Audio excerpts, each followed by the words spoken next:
Good morning, everybody. Welcome to our January Health Innovation Community Partnership meeting.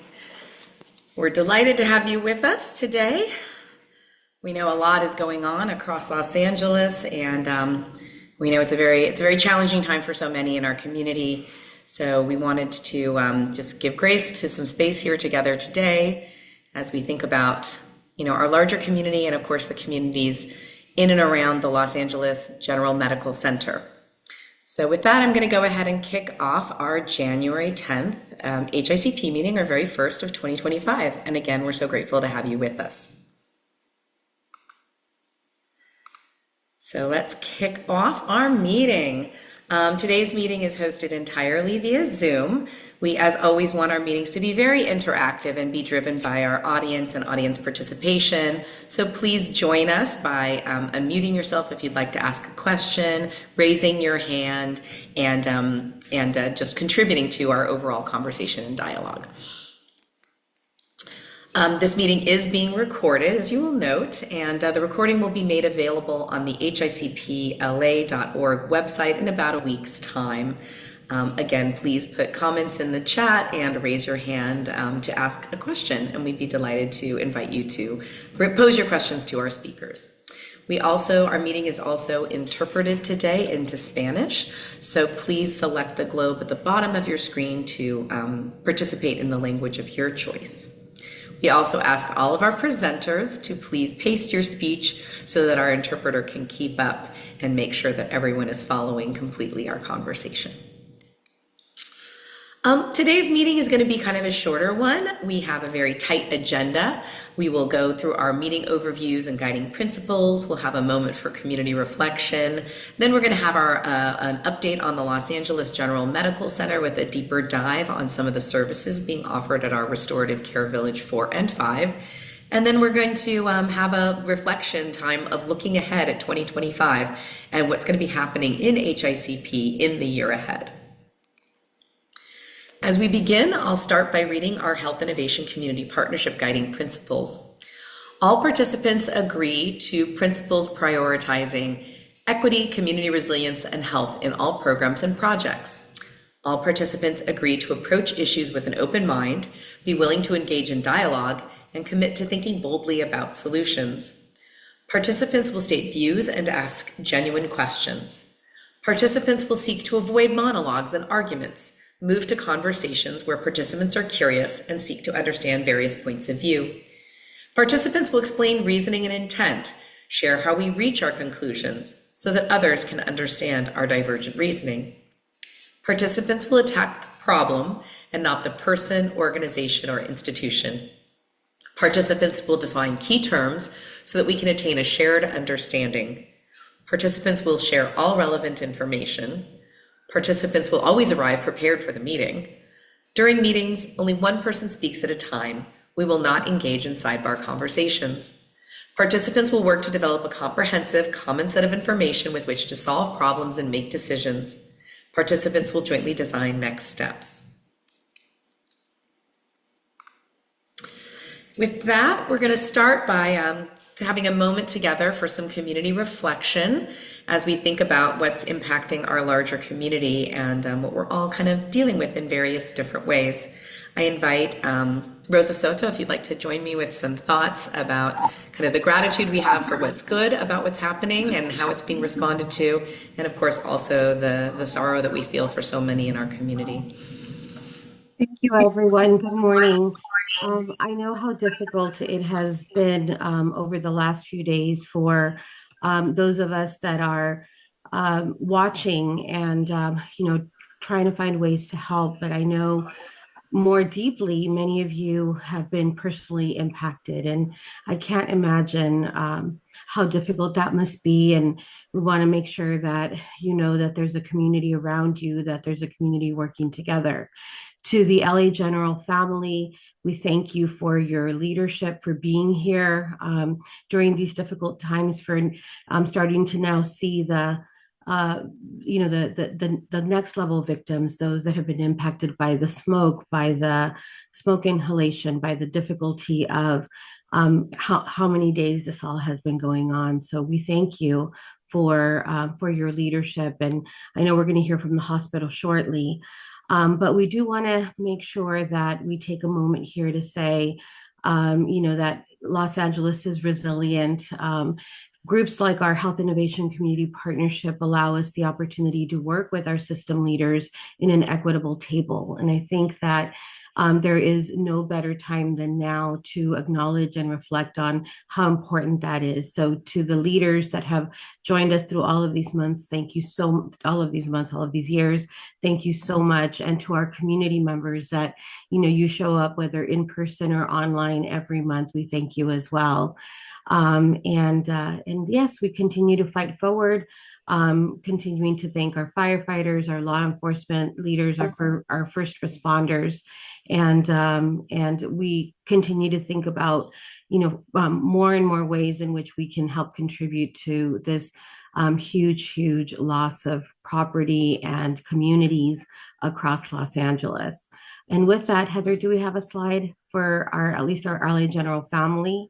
I want to make sure to let everyone know that, as you know, our foundation, the LA General Foundation, is available to support our first responders. We know many on our campus have been personally impacted, and so there's a fund that we are beginning to support our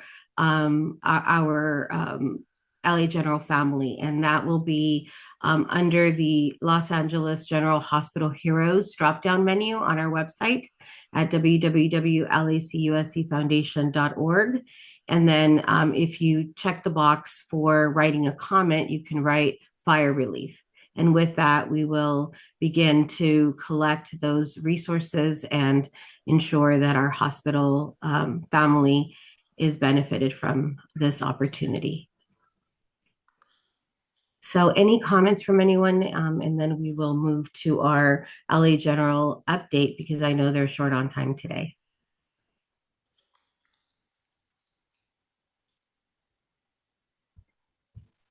All right, with that, I'll hand it back to you, Heather. Thank you, Rosa. All right. So yes, so anyone who's interested in donating to the relief of those on our campus that have been personally impacted by the wildfires, we look forward to your participation. Thank you so much for any donation that you wish to make, and we at the foundation are happy to receive those funds and direct them to the medical center community. All right, with that, I'm delighted to welcome some of that community, including Dr. Brad Spellberg and Dr. Josh Banerjee, to please join us and share with us some of the upcoming opportunities, events, changes, things that are happening on our LA General Medical Center campus. So with that, I'll turn it over to Dr. Brad Spellberg. Hi, Heather. Thank you for the introduction. Unfortunately, I have a conflict in 5 minutes, so I'm going to ask Dr. Banerjee to really quarterback this, and I'll just sort of kick it off. What we've done is to try to develop a map, and this is really Dr. Banerjee working with representatives from our partnering county departments that explains the future services that will be available in the restorative village and the access points for members of the community who would be able to access those services. Josh, are you available to sort of quarterback this?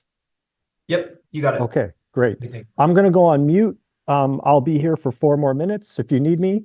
And then after that, I'm going to turn it over to you entirely. Okay. Great. Thanks. Oh, perfect. Okay, great. So you're running the slide. So good morning, everyone. We can just dive right into it. This is a map of our LA General Medical Center and Restorative Care Village campus. It's not necessarily to scale, but the idea is it's intended to give an overview of really the comprehensive services that this campus provides to our community, anyone who comes here. There is a lot going on here on this map. But we're actually going to try to simplify this over the next couple slides. Big takeaways from this slide are really there's a robust, comprehensive range of services provided on this campus. by a partnership, right, across county departments. So, Department of Health Services, that's LA General Medical Center, Housing for Health, Department of Public Health, DPH, and Department of Mental Health, DMH. And then patients can receive different services and transition between care settings really in almost an innumerable set of combinations or sequences unique to the patient's particular care needs. And we'll go into that in a moment. So why don't we, if we can maybe move to the next slide. So probably the most important thing for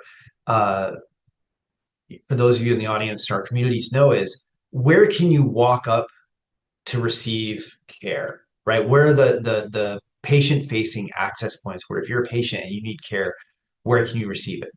So those are highlighted here in red, okay, both current and future sites.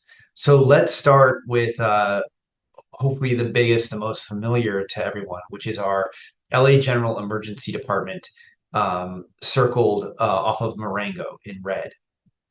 Our emergency department is a level 1 trauma center, open to everyone from everywhere, 24/7, 365 days a year. That's where you should go if there's a life-threatening emergency. Above that is our urgent care. That's where I work and where Dr. Carla Gonzalez is working. You all are familiar with Dr. Gonzalez. That's where we see our patients. That's where I'm headed after this meeting. That is circled on Clinic Tower. That's on the second floor of the Clinic Tower. It's open as now 12 hours a day, 6 days a week. So we're not open on Sundays, but we are every other day. And really, this is for walk up, same day, urgent care concerns. Our urgent care provides services for patients who are uninsured or who are our DHS connected patients.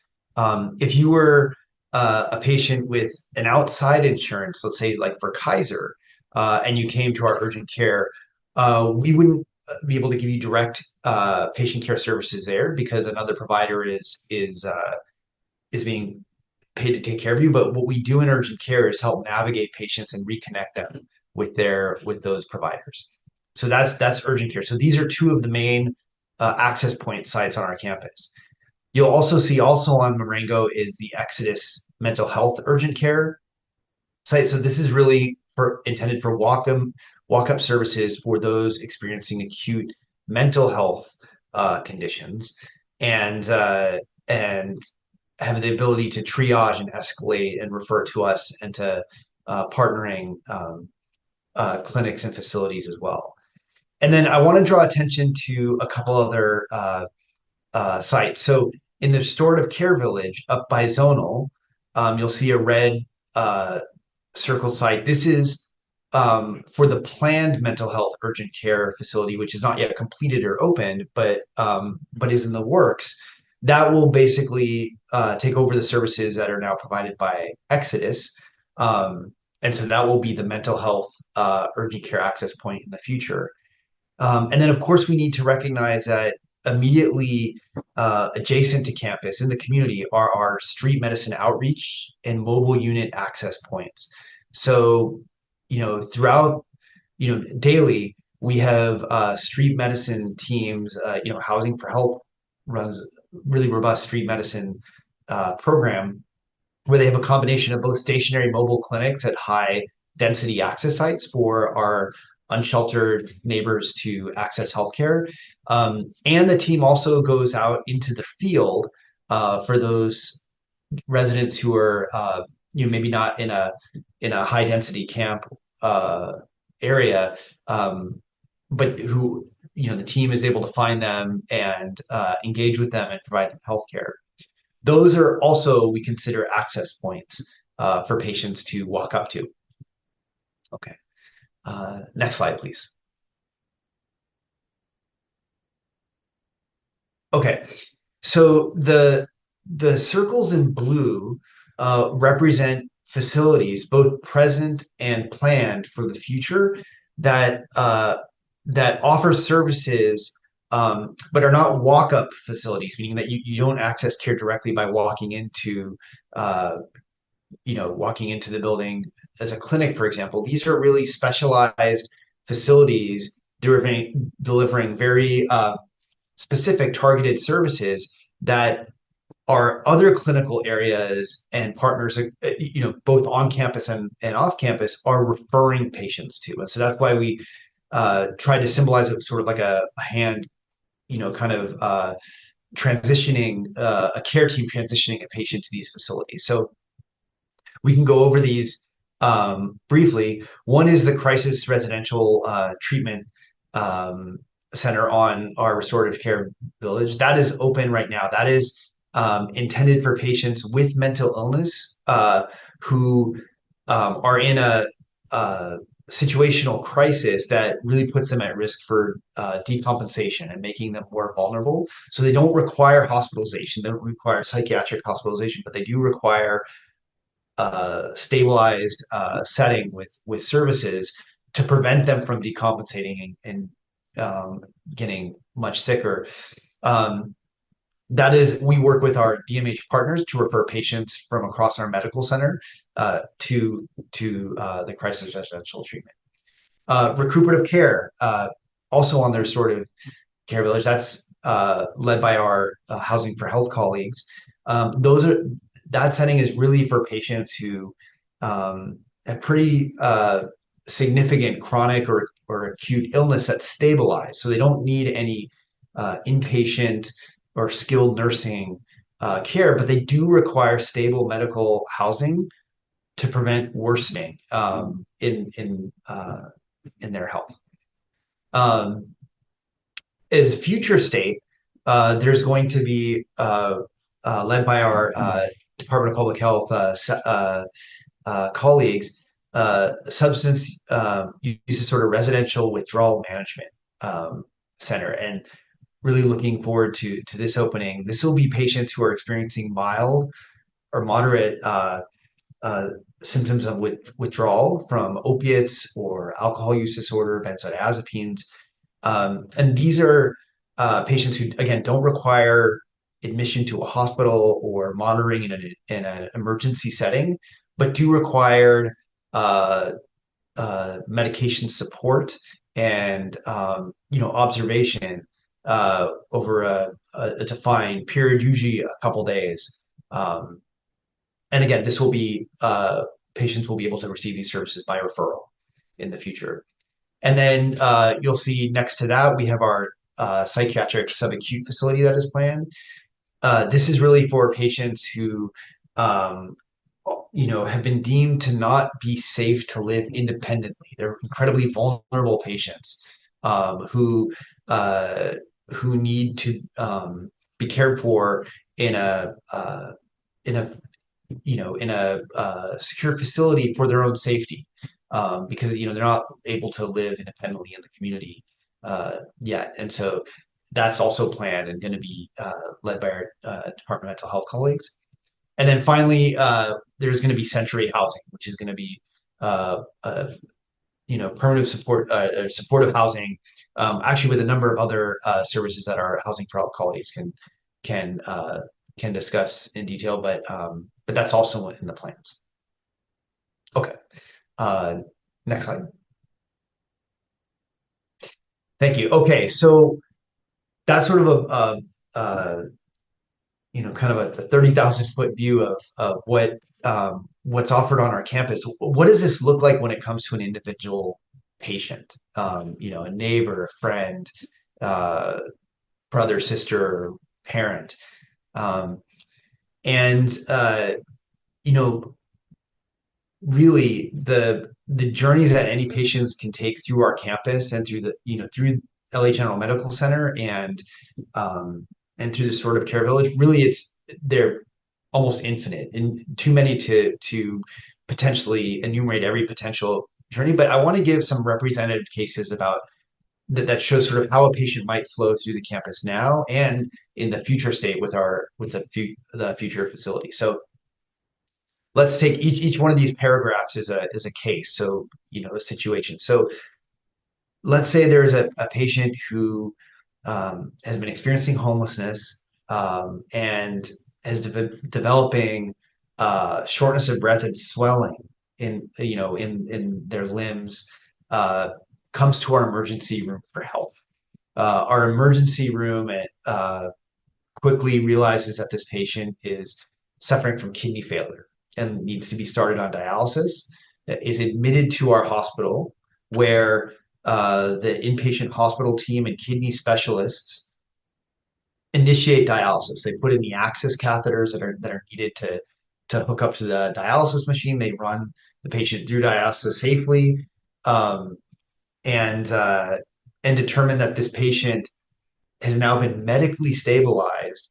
Unfortunately, will need long-term, lifelong dialysis, but can actually receive that in an outpatient setting. That's one of the great things about dialysis, that you can actually receive it in an outpatient setting and go um, from your place of residence to a hemodialysis facility if you have transportation and a safe place to live.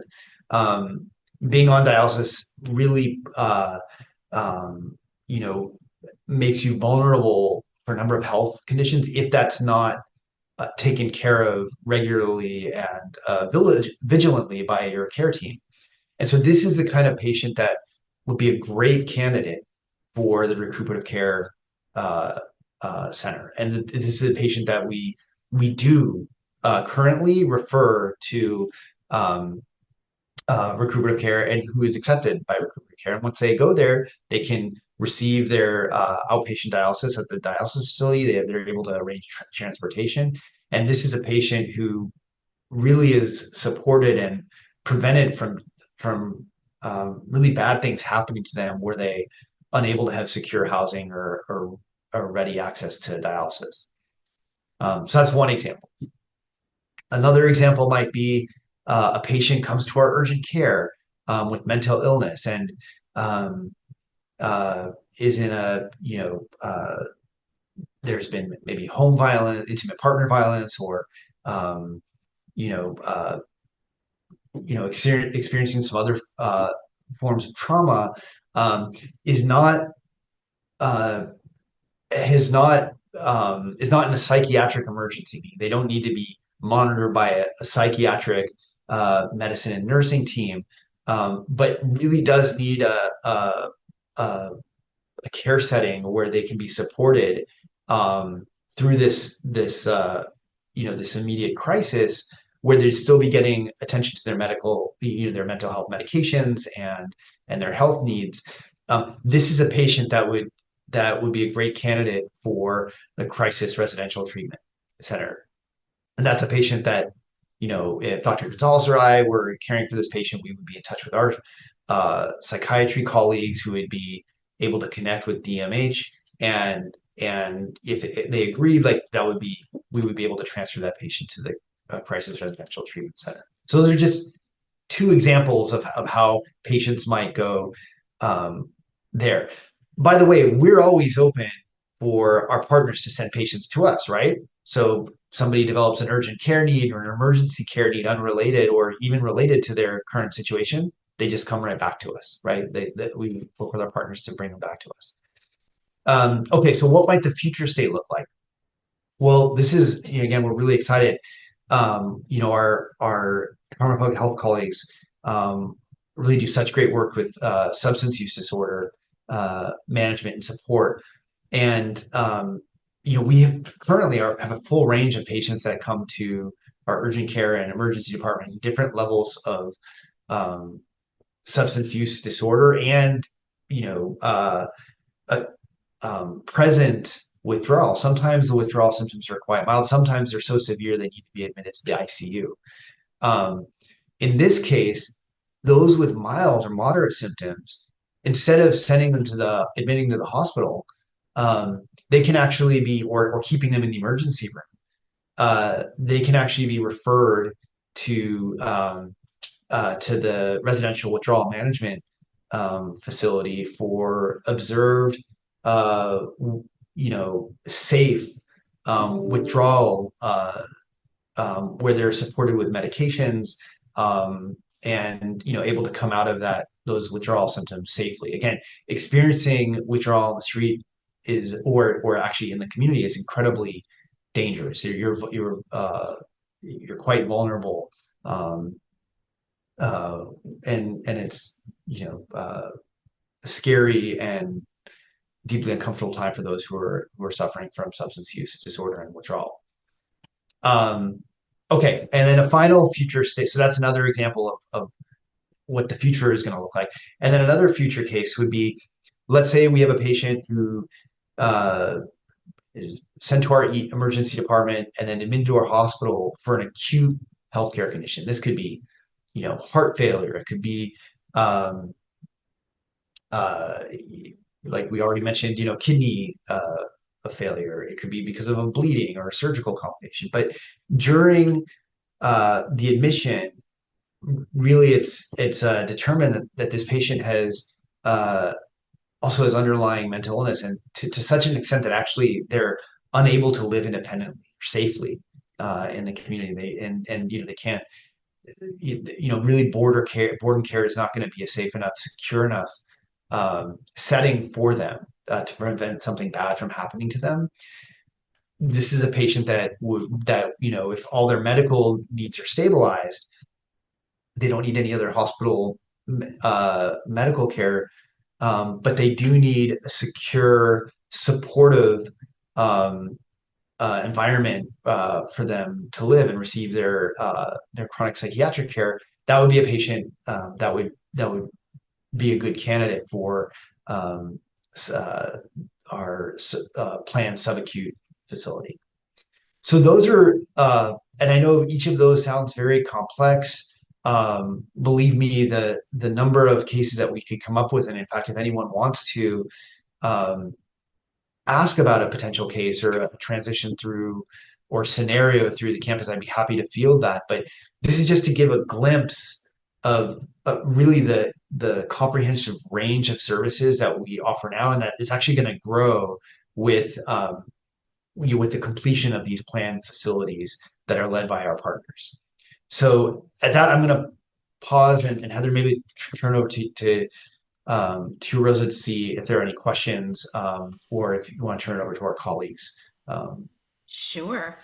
Yeah, thank you so much, Josh, for kind of laying out this current state and the future opportunities and just this kind of patient flow in this care model for our campus. It's really looking comprehensive, and thank you for, just illustrating how people can get access today, what that might look like, and how we open those doors, across the community to really invite people into these different levels of care and service.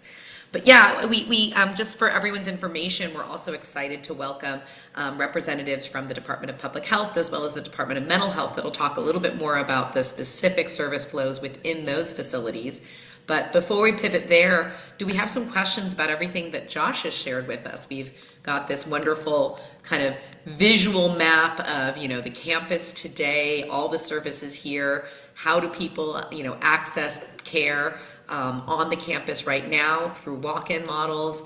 And then where are the referral opportunities coming up? And then also, of course, just what does that look like in terms of like what a patient experience might look like? Does anyone have a question, comment, something they'd like to pose to Josh before we move forward? Oh, okay.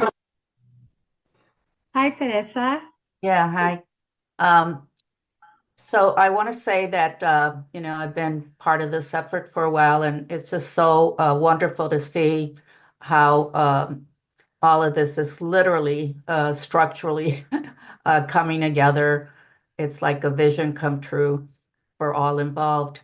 And I just very quickly, and if you don't have the data, that's okay. We can another day perhaps.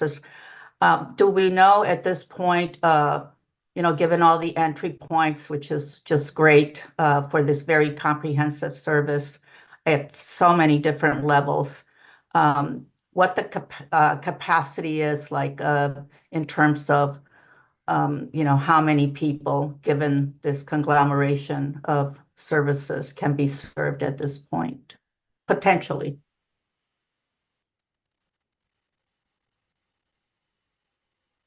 Yeah, I can I'll give a preliminary answer because we actually do take the data very seriously, and I'd be thrilled to come back to you with the latest data and trends in both our medical center and then from our partners across the facilities. Um, if the question is for the crisis residential treatment and recuperative care, as I understand, is 96 bed facility, and then crisis residential treatment is 64 bed. And um, the planned facilities, I believe, uh, uh, residential withdrawal management is going to be 32 patients at a time, and I'm going to defer to my DMH colleagues on the subacute psychiatric facility. In terms of the capacity, it's not just a matter of how many beds there are, but like what the average stay is, and so how many unique Exactly. patients are served, and recurring patients, and that's going to be a little bit more nuanced analysis, which I think is sort of what you have in mind, and so Yeah, yeah, that I actually don't have for you today, but we can certainly come back to you with that yeah, and sort of. And I think for one of the things too is for the future facilities, I don't think we would know that until they open, sort of right. what the observed. But I can tell you for us as a medical center, the these facilities really do are incredibly welcomed. Our partners and collaborators. It's so welcome to have these facilities and these services. It really extends what we can do on Right. campus, and I hope our proximity to them. I think same thing offers additional support to them too, because they have urgent care and the emergency room in the hospital right next door. Exactly. That does hopefully um, Exactly. Well, that's my expedite. point, Josh, that I raised the question because it'd be good to have just something in general, because I think it does point and showcase the scope of what is coming together, which is what I believe is being termed for a few years now by all in the community and supervisor's office as a healthy village vision. And it's a long-term vision, that will stay with us beyond these years. And this is developing. And so it's, we know some can say, well, given the magnitude of the need, how does this overlay?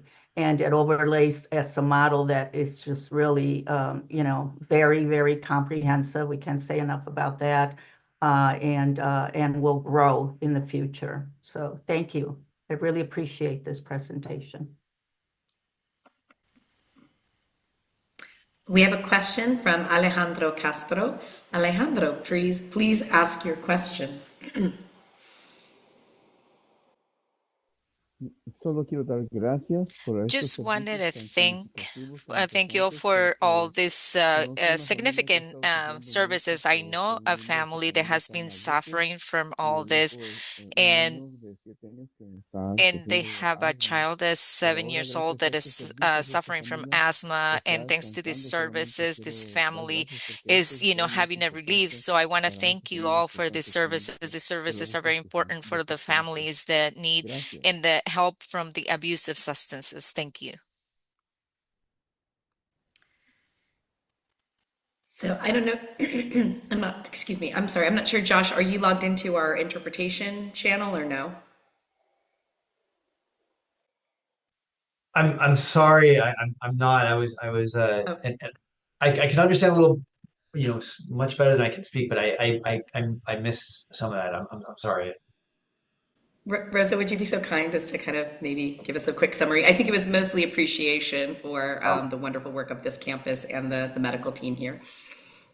That's exactly right. Alejandro is one of our community health workers and does an incredible job of, leading outreach efforts into our community. And he was just thankful for the array of services that we have available, as well as just the specificity of our growing programming. He stated that there was, folks that he knows that are directly impacted by the types of service that are being brought in, and that makes it important for him to understand, right, better how we serve our neighbor. And I'm paraphrasing for you, Alejandro, so I apologize. He also stated that, for example, a family, that is suffering from homelessness and has, chronic conditions in the family. He mentioned a few others I can't remember, but then also asthma. He said, there's ways in which, we can care for people in a more long-term opportunity, that has that continuum of care. So thank you for that. I see a hand raised from Yolanda. Would you like to ask your question, Yolanda? Good morning. Thanks, Josh. I agree with the consensus here that understanding the capacity, the patient journey is an important story. I know we've asked you in the past to kind of, these are recurring questions, right? And it seems to be repetitive, but for those that are in the community every day, to hear that what examples of what a patient journey would look like would then give us the ability to communicate that outward better. So the capacity and the entry points, those are all really necessary for us, and and good to hear. But this example of the patient journey was just an excellent um, picture for us to kind of see who might be walking these steps, and how we can make those steps available to the community. And so thank you very much. Very well done.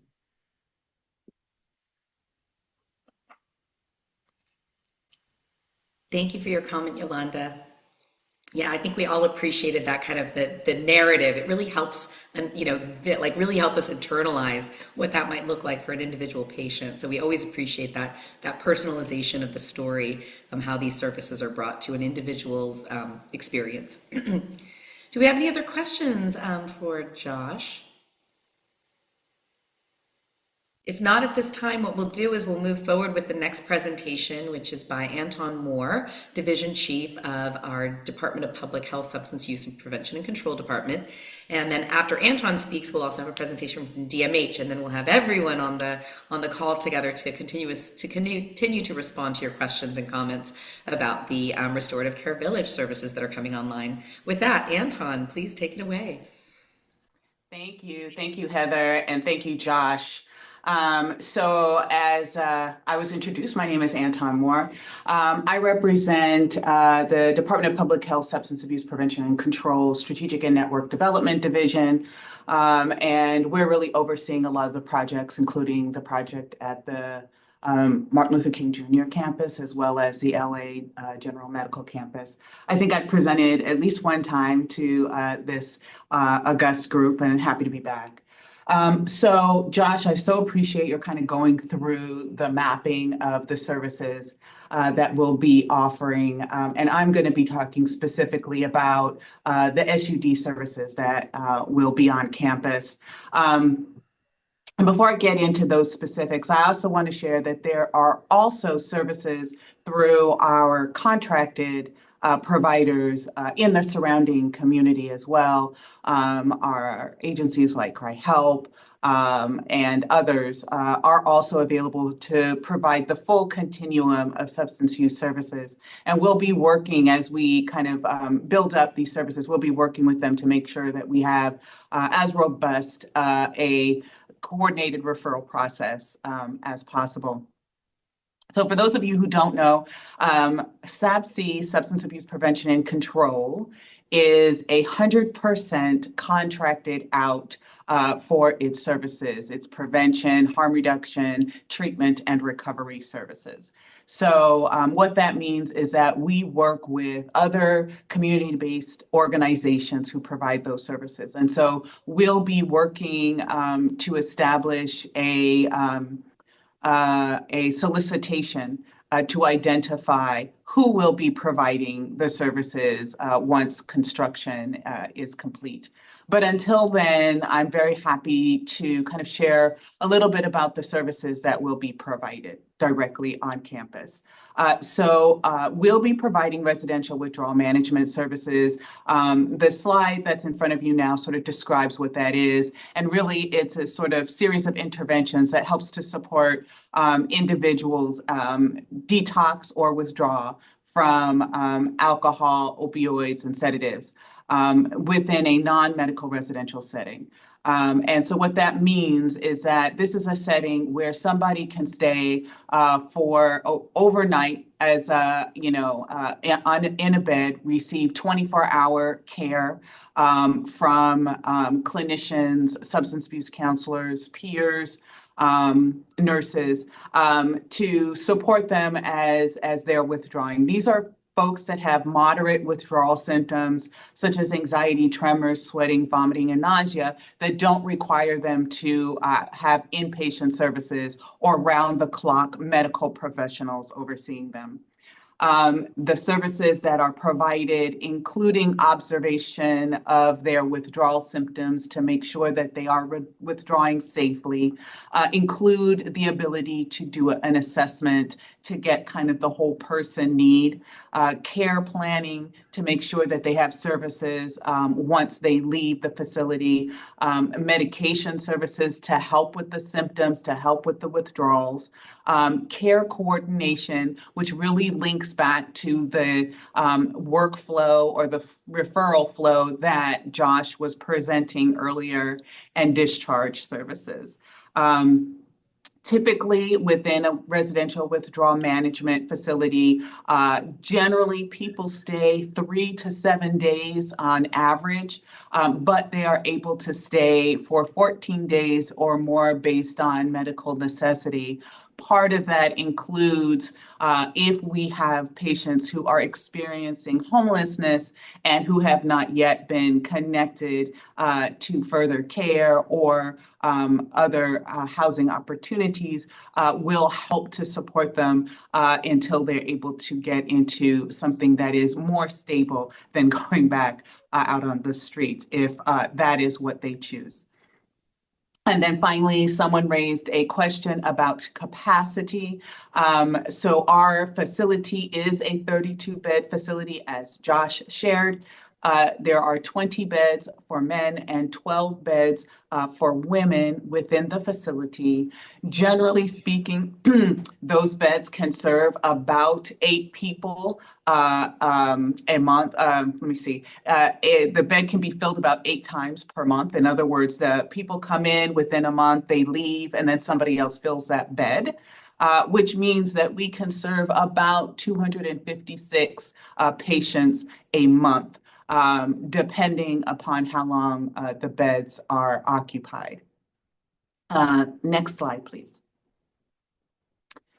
So this slide just shows a little bit about our referral pathways. I want to link it to what Josh was sharing about the referrals and the workflow within the campus.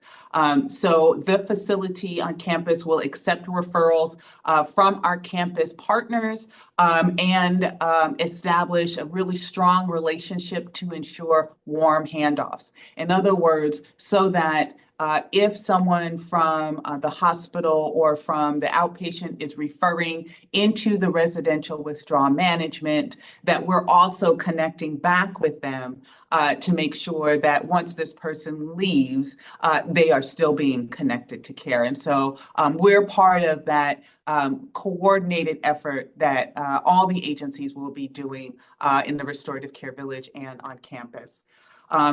Overall, We have a no wrong door policy. In other words, we have multiple entryways into our system through our service, our SASH, our Substance Abuse Services Helpline, our SENS, and our core, and directly to the provider.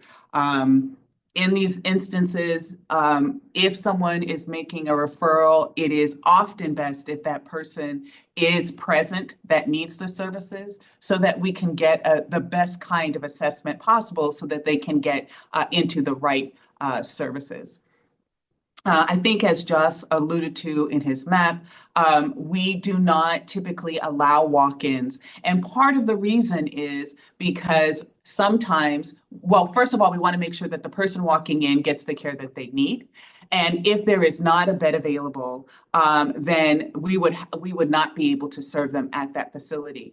Further, they may need more services or higher level of services. So we want to make sure that that individual is appropriately screened so that they can get the services that they need. So that's what the walk-in services. So this is kind of a visual as well as a narrative about the referral pathways, which I hope is helpful descriptions for you. Next slide. So something that we often get asked, and I'm going to share here, not in too much detail because I want to give some time to my other colleagues who will be presenting, is a little description of what the eligibility criteria will be once the facility is completed. So this is an adult facility, and the services are completely voluntary. So if someone does not want to receive services, they don't need to receive services. If they feel like once they're admitted, they no longer want to be there, they are not required to stay. So this is not a locked facility. It is completely voluntary. It also requires that the individual be medically stable and be able to care for their daily living needs because this facility is not able to support people who have challenges with daily living activities. They must also have an ability to stay overnight, right? It is a residential facility, so they must be willing and able to stay overnight for a series of nights if they choose.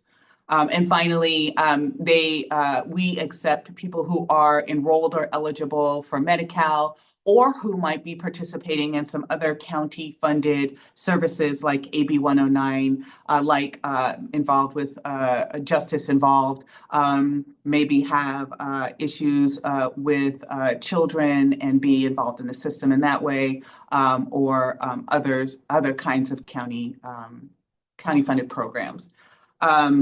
Some things that we will not accept is if they are actively aggressive or assaultive in their demeanor when they come into the facility. The facility is not capable of addressing individuals that are because if we're not able to de-escalate, that actually causes challenges for the other patients in the facility who wish to receive care.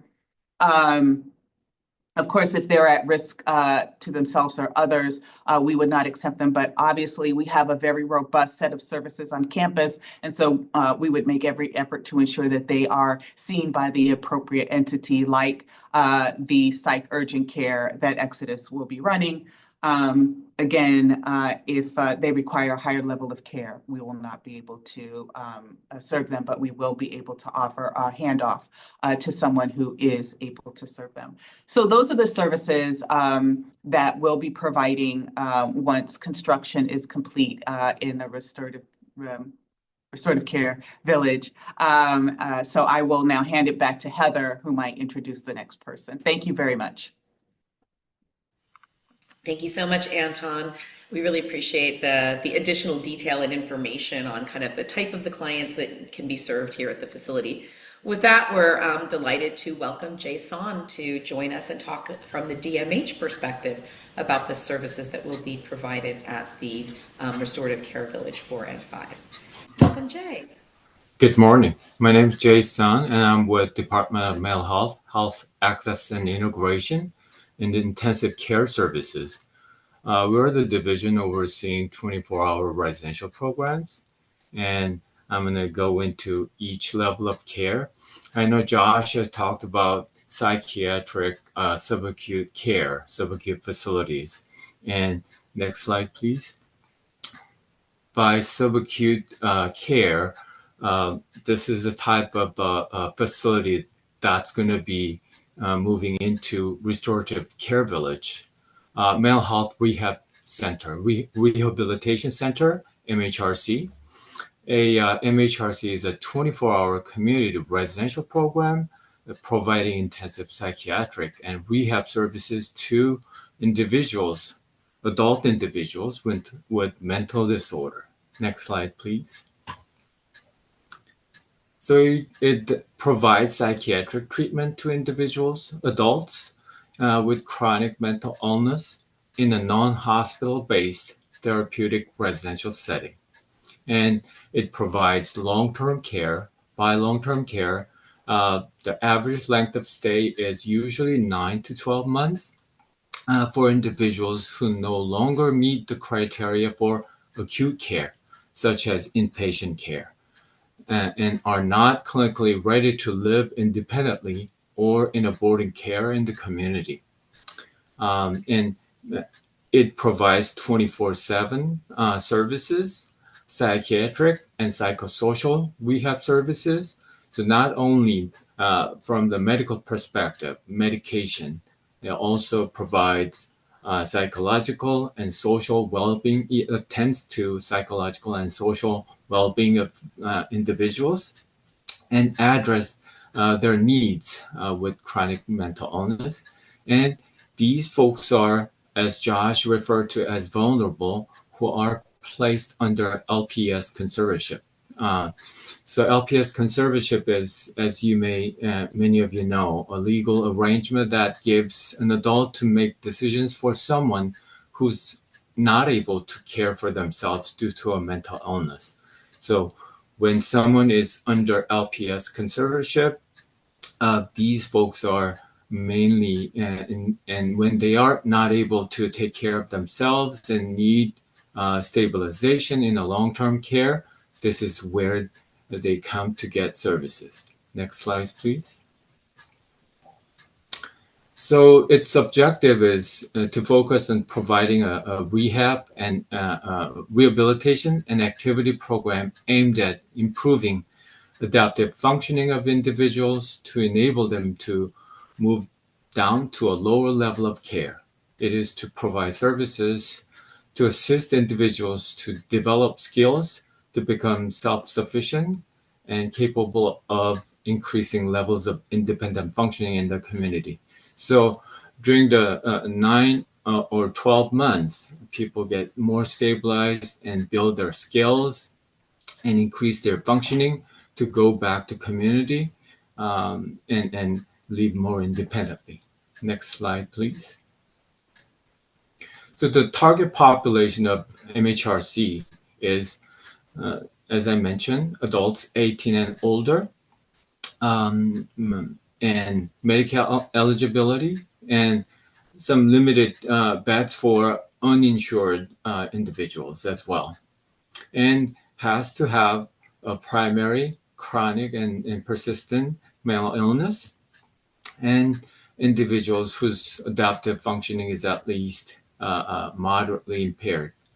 And they may have some substance use issues and no serious medical problems that require frequent nursing monitoring.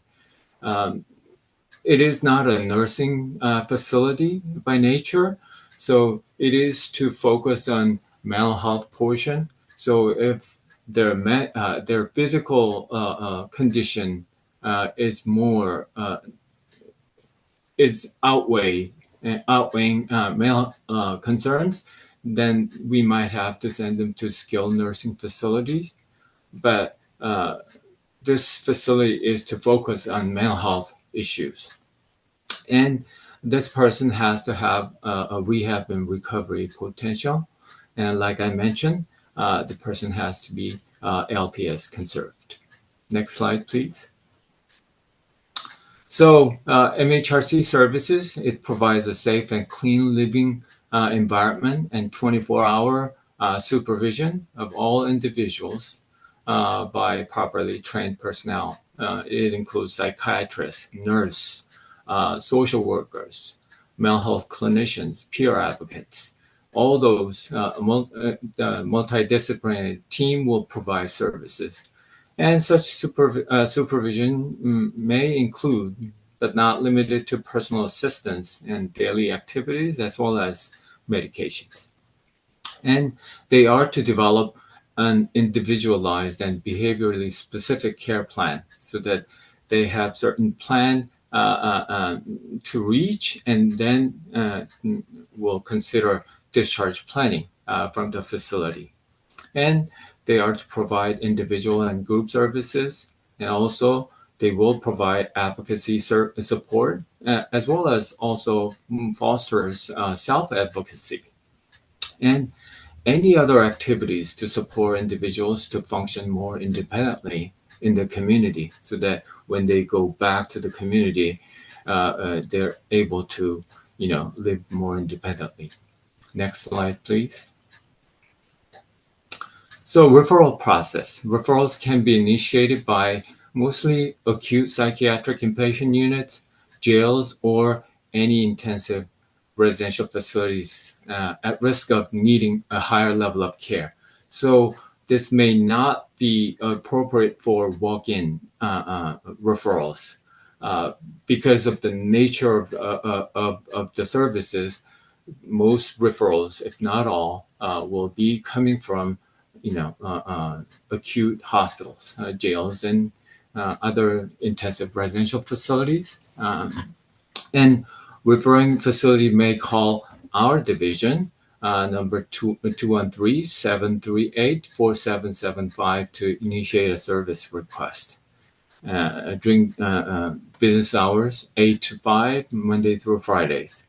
And referring parties shall submit a clinical packet to us so that we could process and send relevant information to this mental health rehab center for review and admit this person. So that is mental health rehab center. Next slide, please. So I'm moving into another level of care, which is crisis residential treatment program. This service is being provided currently at LAGMC site.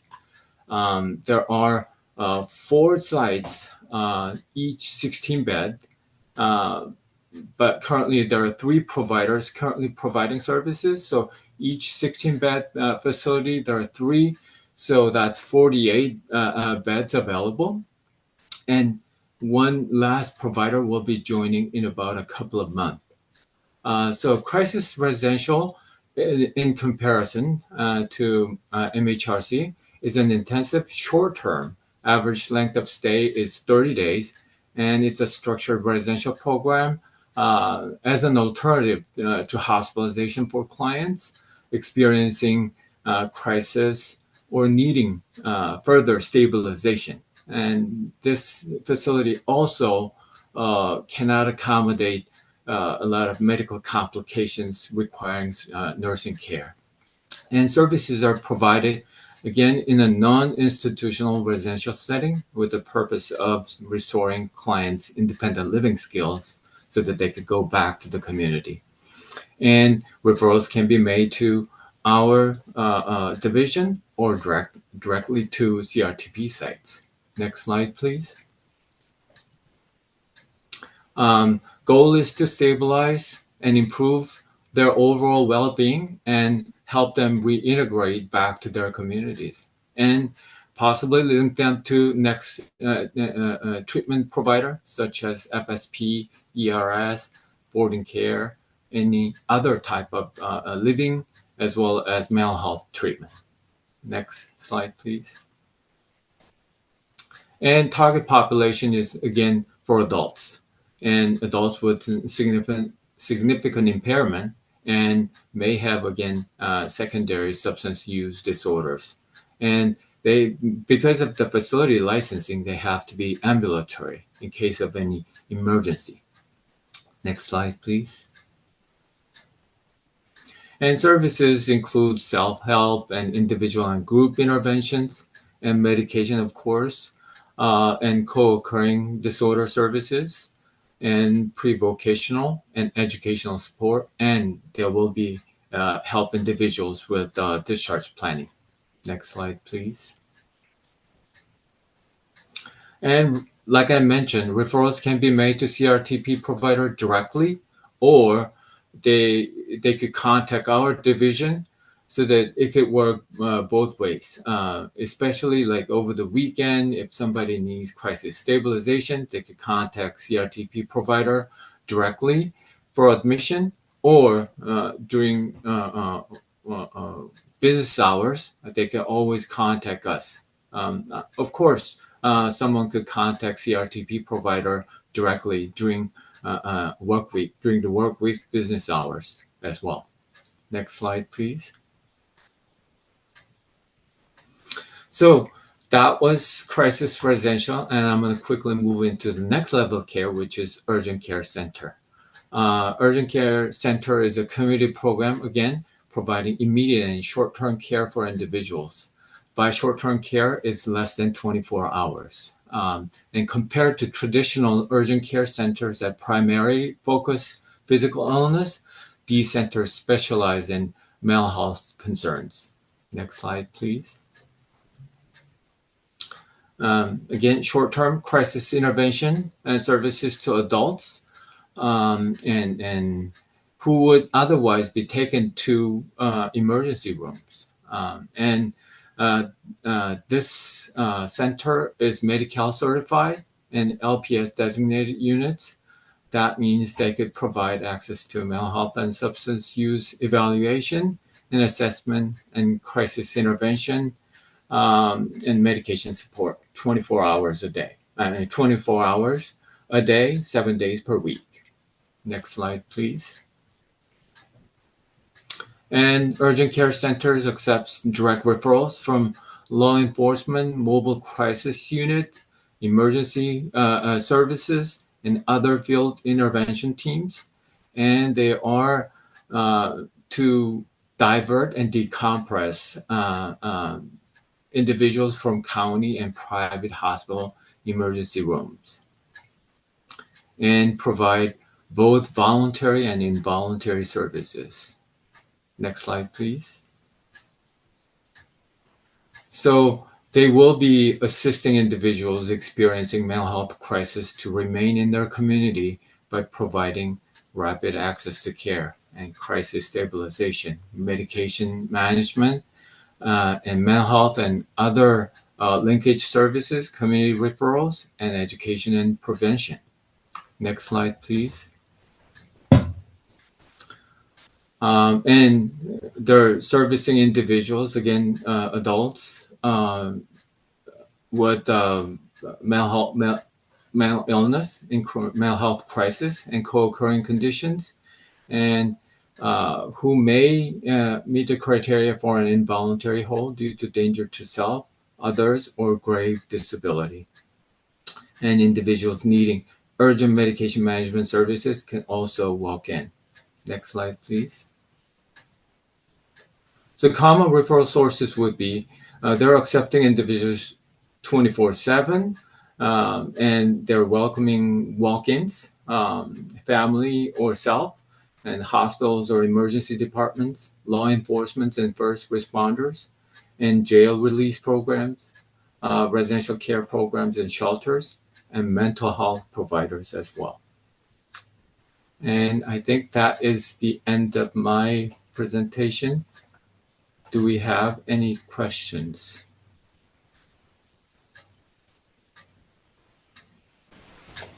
Okay, my goodness, we have had such a buffet of information brought to us. Thank you so much, Jay and Anton and Josh. So we're talking here about this incredible array of services that are available to us on the LA General Medical Center campus. Obviously, all these departments coming together to provide this comprehensive set of solutions, opportunities, and care for the community. Do we have any kind of questions or comments or thoughts as we have this wonderful group of presenters in front of us?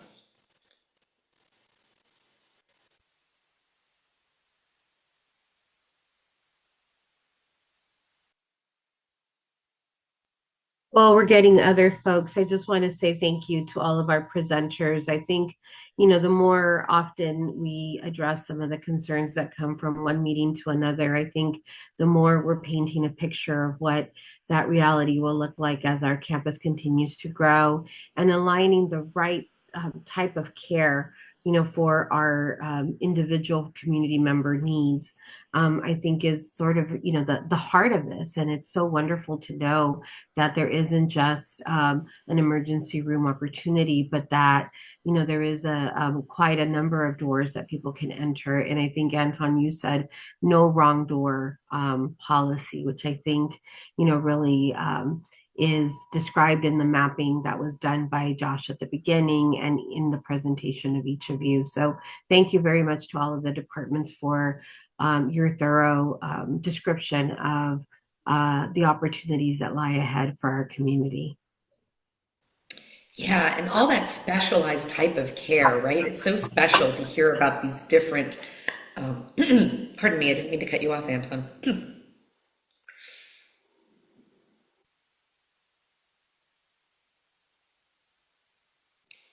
I was just adding my reflection that I love hearing all of these highly specialized levels and types of care that really meet people's needs where they're at.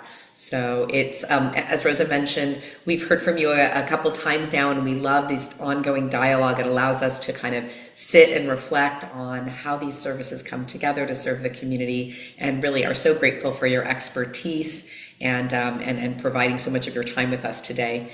I do see a hand raised from Guadalupe. Guadalupe, would you care to make your comment or question? Yes, no, and I did, I agree, it's great that all this great information was shared today, very specific. I know the members were, definitely, wondering about how all these components work, right? How the referral system, it works around all these resources, right, on the campus. And it's wonderful that we really have, a very comprehensive continuum of care in mind for the campus. And I think that there's a lot of information that was shared today, and if there's a way that we can make it available for folks to continue to, to look at it, and so that if they ever have any other questions, they could bring them up. I think that that would be helpful because it was very detailed and very, I think, very wonderful information that was shared today. And it may be that it's a lot of information, maybe for some folks, but it is critical information that our members, I know, were actually asking for. So thank you to all the departments for your help in putting this very comprehensive presentation. Yes, thank you so much, Guadalupe. We wholeheartedly agree. We're just very grateful to learn so much about all of this. Do we have any additional comments or questions for our leaders from the various departments before we conclude this segment?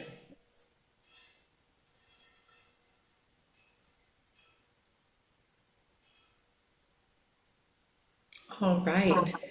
See your comment, Yolanda, online about, just the alignment of our excitement around this increased information and community awareness. And so with that, I want to invite the the department leaders that presented today to, either yourselves or someone from your department to join us on a road trip that we will be having over the next month and a half, which is a series of town halls in each of our surrounding neighborhoods to ensure, again, that our neighbors are aware of the growing campus and the opportunities that lie ahead. So, so just, giving you a little tickler to say thank you and ask you to continue to join us on the road.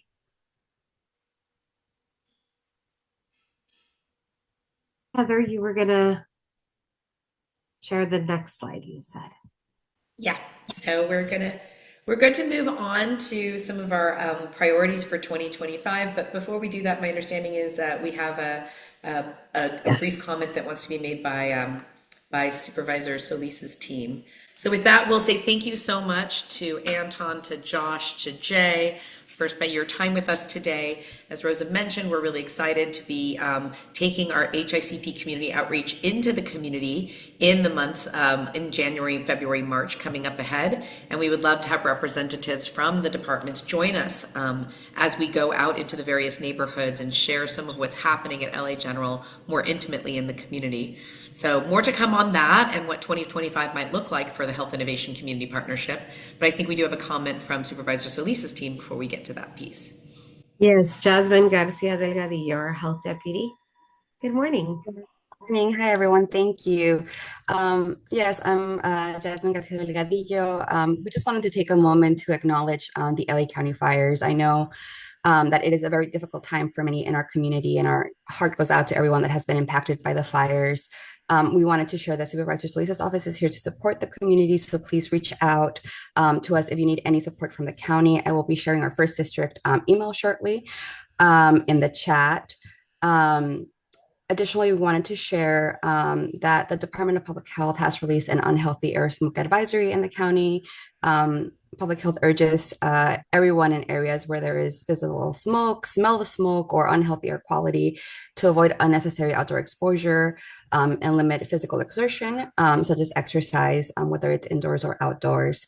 I will be sharing those resources as well as additional resources on how to stay safe from our County Department of Public Health in the chat, and also wanted to guide the community to the county's emergency landing page, which has the latest information in terms of evacuations that are needed. I know that there have been a few warning or alerts that have been sent by mistake, so wanted to share that so that folks know where to get the latest information on that, as well as our disaster mental health resources that were put together by our Department of Mental Health. So I'll be sharing all of that in the chat shortly, and I will also hand it over to my colleague, Guadalupe. Hello, everyone. Again, just to add to what Jasmine shared, the supervisor is hosting a resource fair tomorrow at the East LA Civic Center, and we will share out the flyer as soon as it's available this morning, we hope. And it is especially meant for folks that have had power outages. Right, we're going to have Southern California Edison there, and we're asking folks to, bring their electricity bill there, and so it's definitely meant for that. And there's some other resources that will be shared as well, at the Civic Center. So we'll share through Rosa, right, if it doesn't come in time right now while we're at the meeting, so that it can be shared with all of you, in case, you know anyone, who's, again, with Southern California Edison, power, issues. We're also, making sure that folks, stay in tune with their local water purveyors on water issues. There's been some contamination of some water, again, water resources. So, but really refer to your local purveyor for those advisories, as well as, the county's emergency landing page that Jasmine's sharing. And that's all. Thank you. Thank you so much, Jasmine and Guadalupe. Yes, we know that there's a lot of moving parts right now, and we really appreciate the leadership of the Board of Supervisors in helping coordinate so many resources to become available to the members of our community who need them. And of course, the warning and advice around taking care of our health and making sure that that we're aware of the different resources that we can lean into.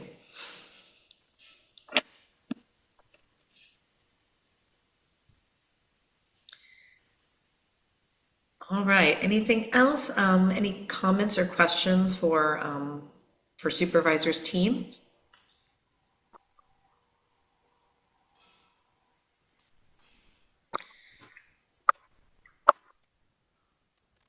All right.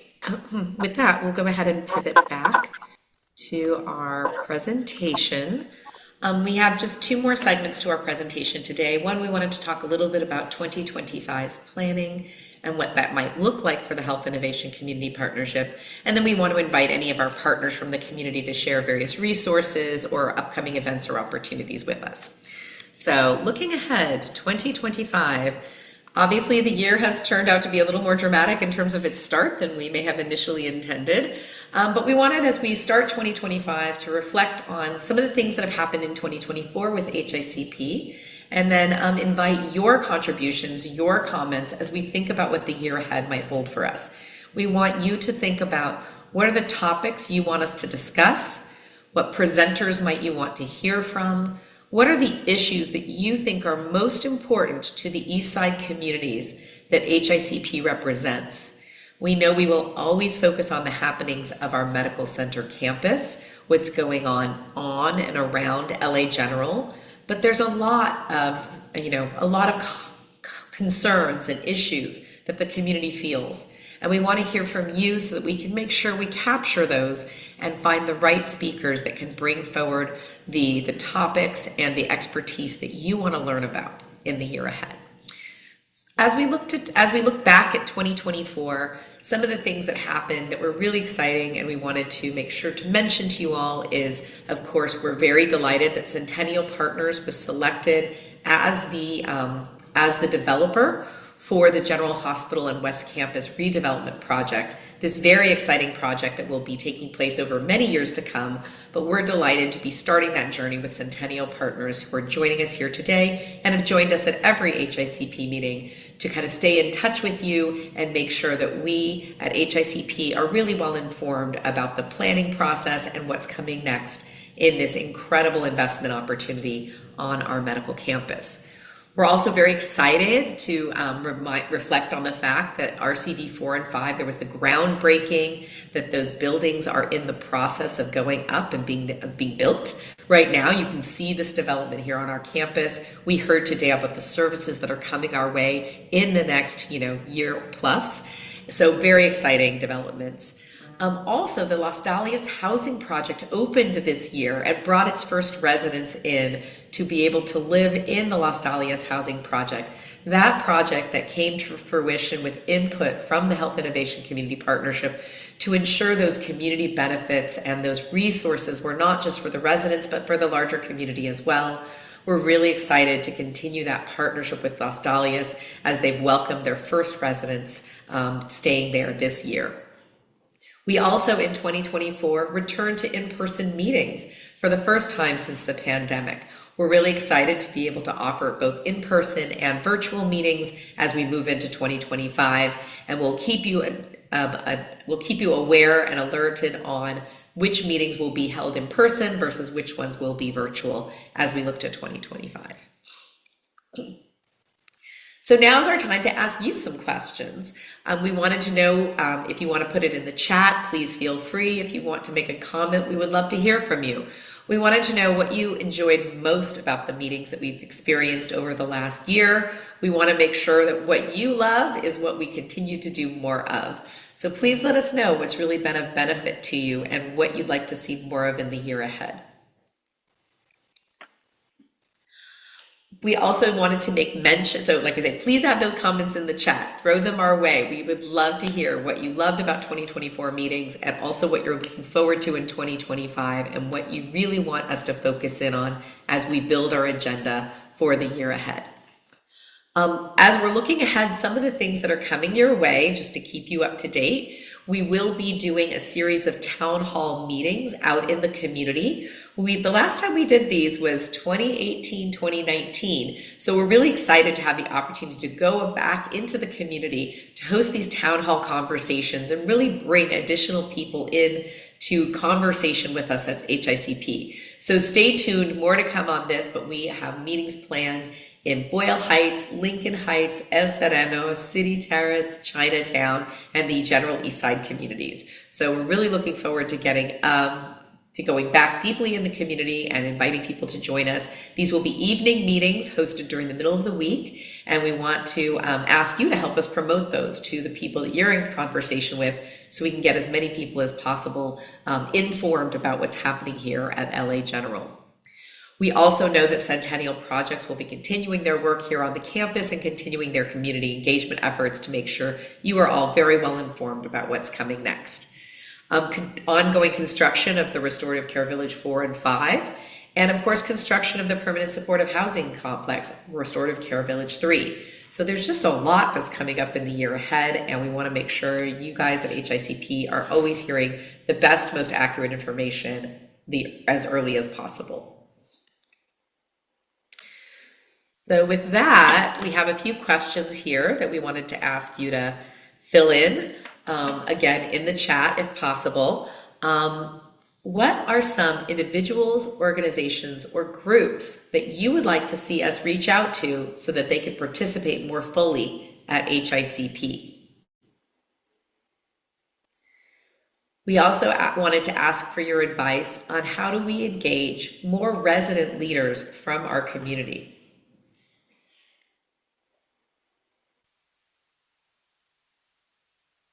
And then we'd love to hear from you in terms of your contributions. What topics do you want us to hear about? Are there any particular speakers you'd like us to invite?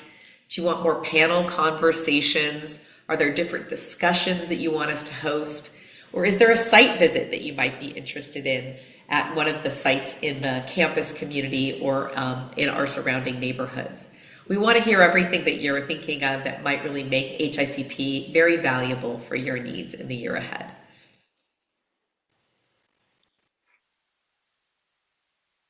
So we have a few more questions. We'll go ahead and send out this survey via email as well, so you can spend a little more time with answering these questions and responding to us. But just wanting to lay it out there for you that we want your input as we build HICP together. This is meant to be a body that really represents the voice and the needs of our community. So we need to hear from you to make sure that we're able to make that happen.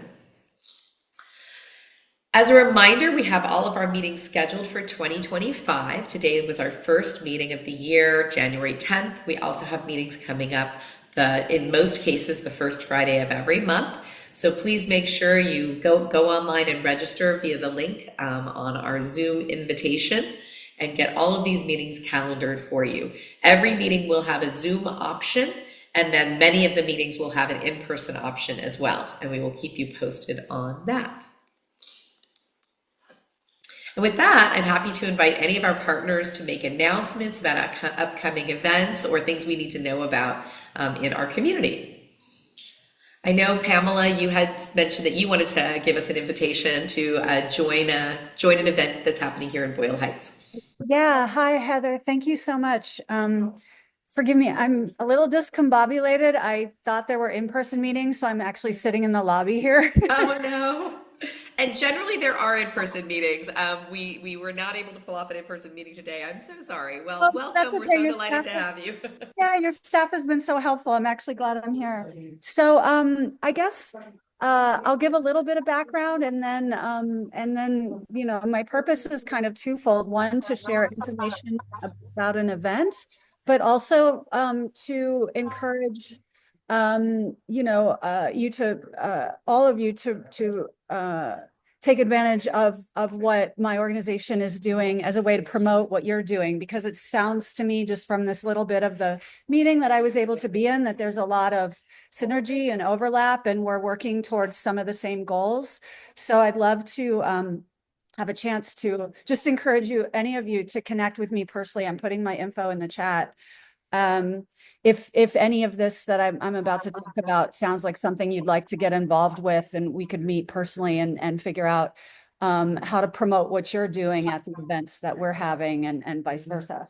So just briefly, Los Angeles Poverty Department is an arts organization that has been operating with the Skid Row community since 1985. For the past 10 years, we've operated the Skid Row History Museum and Archive just over the bridge. We're on Broadway between 2nd and 3rd. And so right now, our current exhibition is called Welcome to the COVID Hotel.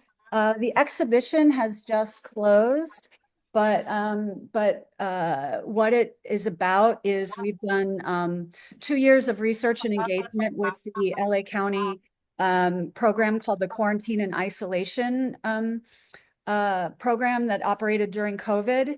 And we did a lot of research with the frontline medical workers who staffed those 13 emergency medical shelter sites during the pandemic. They closed in the summer of 2022, but there were a lot of what the medical director there learned and a lot of the staff there learned were important lessons about improving healthcare for homeless populations.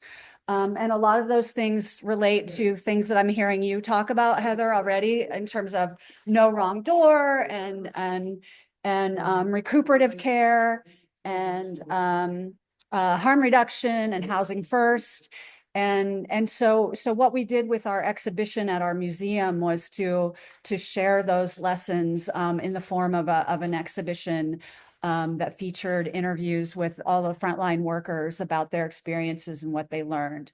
So even though that exhibition has just closed, now what we're doing is similar to what you're talking about, Heather, with the town halls. We're taking our show on the road. We made performances, like theatrical performances with our Skid Row community members about those lessons learned at the quarantine and isolation sites. And we're going on a little tour of all the service planning areas throughout the county.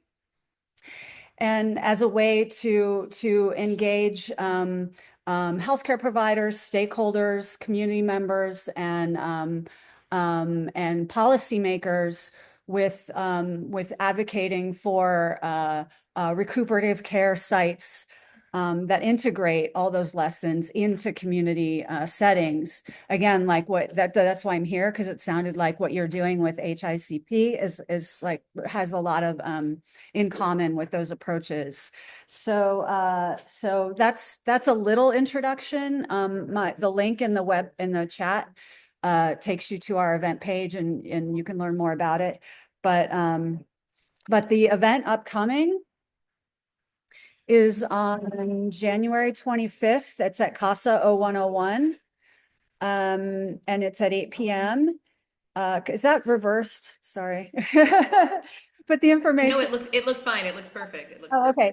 So yeah, if there are people in this meeting who deal specifically with healthcare for homeless populations, I'd love to hear from you about whether there might be a chance to get you. We're having a panel in addition to a performance.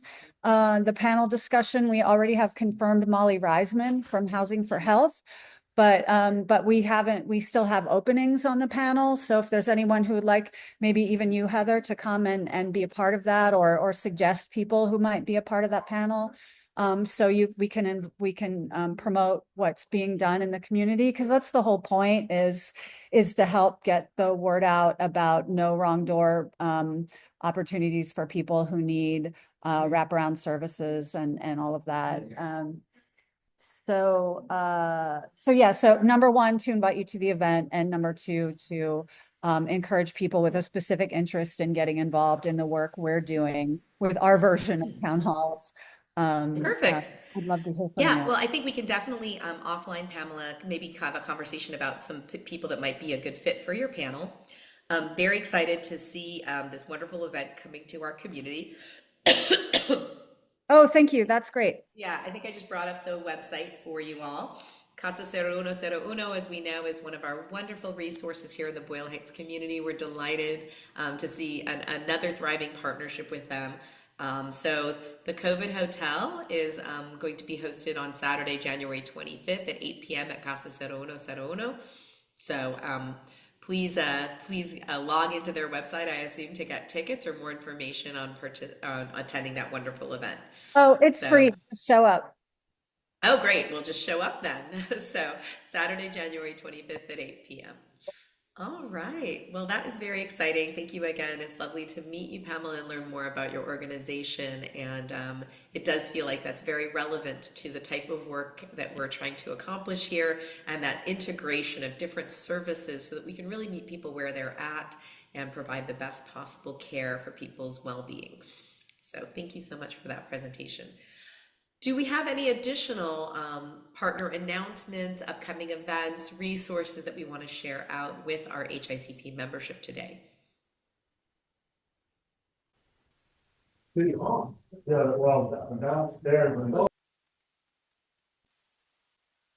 not, I will go ahead and we're ready to, I think, wrap up our meeting today. And all we have left to really say is that our next meeting will be Friday, February 7th. We hope to be back in person with a hybrid option. So stay tuned for more information on that. But thank you again for everyone's time today. And Heather, yes. I'm so sorry. Before we close the meeting, I just want to ask our partners if there are locations in Boyle Heights, Lincoln Heights, El Sereno, City Terrace. I think City Terrace we already have confirmed, but if there are locations that you think would be a helpful location to approach for our town halls. They begin the 23rd of January, and they will be weekly throughout those next few weeks in each of the neighborhoods. So we really want to partner with you, find good locations so that our community comes out. I saw Pam's note about being excited this past year about coming back in person. We agree with you, Pam. We all are too. I do see a few other comments from from our community about the importance of those in-person meetings. So again, us being able to go out into our neighborhoods and talk with our neighbors in their environments about what's happening here on campus, I think is going to be super important to our continued partnership and growth as a health innovation community partnership. We also want to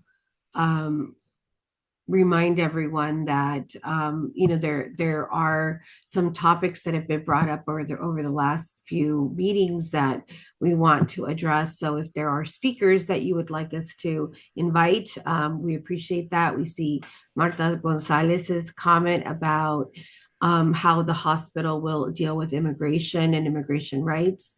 And we definitely will seek a speaker for that, as well as address it as part of our hospital updates at the beginning of the next few meetings. So thank you, Marta, for those comments. And yeah, just wanting to make sure that you know that this is your space, as Heather mentioned, and thanking you for your continued partnership in addressing the topics that are of most importance to our community and our community's health.